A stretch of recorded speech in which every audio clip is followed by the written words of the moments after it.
Three, two, one. Welcome to yet another 2070 video, and today we are getting orthogonal with more than one thing. So last time we talked about two vectors being orthogonal to each other. That's when their dot products equal to 0. So a list will claim a list is a orthogonal list if the dot products are 0 whenever indices are different. Obviously, we are not going to allow the dot product of the indices when they're equal to equal 0, because then that would mean the length has to equal 0, and thus my vector is 0, and that's not interesting.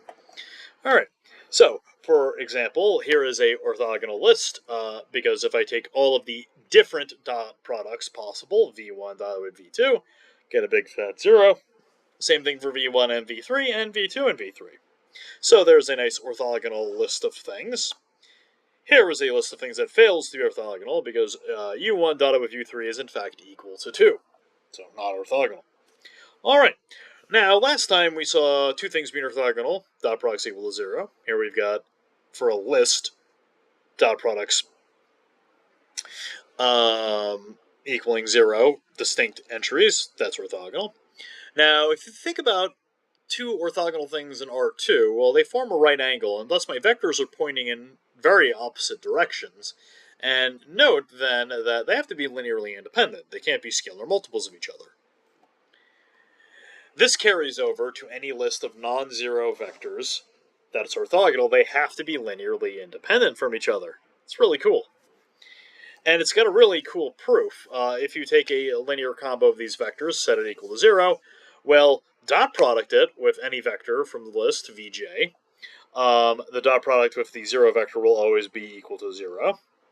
Here now, since vj is orthogonal, when it dot products, it distributes and the scalars pull out, and it will delete anything that is not the same index, so you just end up with vj dot out of vj, which we know is the length of vj quantity squared.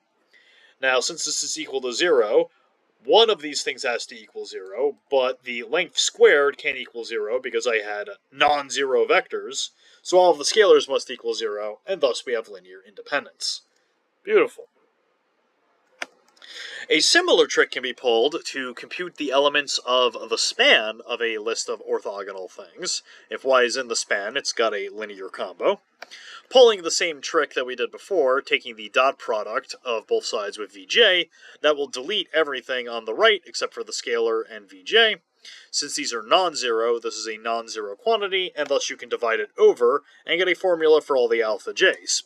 So here we see orthogonal sets are even better than linearly independent sets. Linearly independent sets have unique scalars associated with them. As we noted, that's one of the powers of a linearly independent list. But for an orthogonal list, we actually have straight-up formulas for what those scalars need to be. Really cool. So, for example of this in action, let's say the vector is v1, v2, and v3. I can verify these are orthogonal by just taking all of the mutual dot products that I need to take.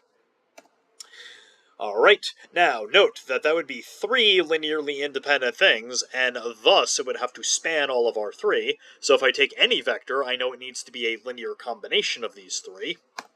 Alright, well, by the previous slide, I just need to compute all of these dot products right here, and I have gone ahead and do those. Check them, they are right. I'm pretty sure.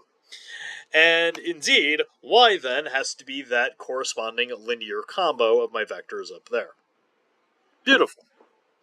Alright, so, there we go, orthogonal lists.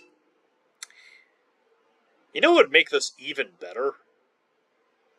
If these scalars down here, these dot products, they were actually equal to 1, that'd be great.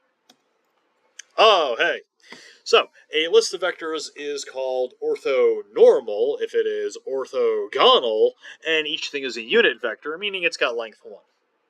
Now, note that this is equivalent to requiring that the dot products of the vectors are equal to 1 when the indices are equal. So here we see for orthonormal, we're actually getting a requirement of the indices equaling. With orthogonal, of course, we just only cared when the indices were different, and the dot product was equal to 0 there.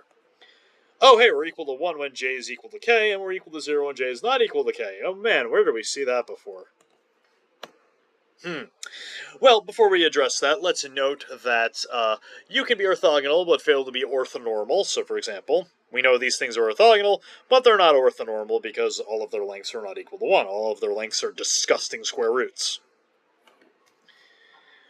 But if I were to scale by those lengths, I would then get things that had length 1, and here we see that orthonormal isn't as great as maybe we thought it was. Sure, those dot products are 1, but at what cost?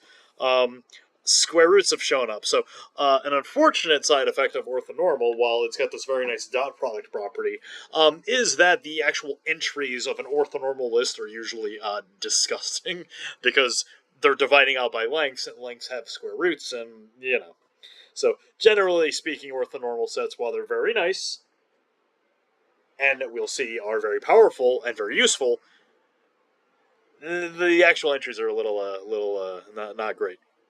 All right. Let's wrap things up today by connecting orthogonality and matrix multiplication a little bit more than we already did. So we kind of already saw that when we did a matrix times a vector, allowing us to compute the orthogonal complement via null space trickery. Recall that the jkth entry of A times B is as follows. And take out your spectacles and look at that a little bit closer, because that's the dot product of the jth row of A with the kth column of B. All right. Now, let's plug in some carefully chosen matrices. Specifically, if I look at A transpose A, oh boy, our first time that our best friend shows up. Not joking, this is the most important thing ever in linear algebra, period. Good old A transpose A finally shows up to the party, a little late in the semester, but it's here. And note that the jth row and jth column of this will be the dot product of the jth column of A with the kth column of A.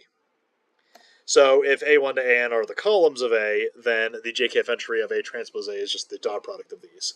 And hey, didn't we just point out something about the dot product of these things right here? Yeah. If the columns of a matrix U are orthonormal, this dot product is 1 when I and J are equal, and 0 when they're different. In other words, U transpose U is equal to the identity. When that happens, we call that matrix an orthogonal matrix, which is a little bit of an unfortunate name because the columns are orthonormal, but that's the name that has stuck. So matrix is orthogonal if it times its transpose is equal to the identity. That's just what it is. It is worth noting that there is like a push in certain places to call these orthonormal matrices and orthogonal matrices to be the ones where, like, the diagonal could not necessarily be the identity, right? So if U transpose U is a diagonal matrix, but that doesn't really actually have a lot of applications, so this is what we call a matrix to be orthogonal. All right, and note that if U is a square matrix, this is equivalent to requiring that it's invertible and its inverse is its transpose. So here we see our favorite matrix operations, multiplication and transposing, interacting with each other once more.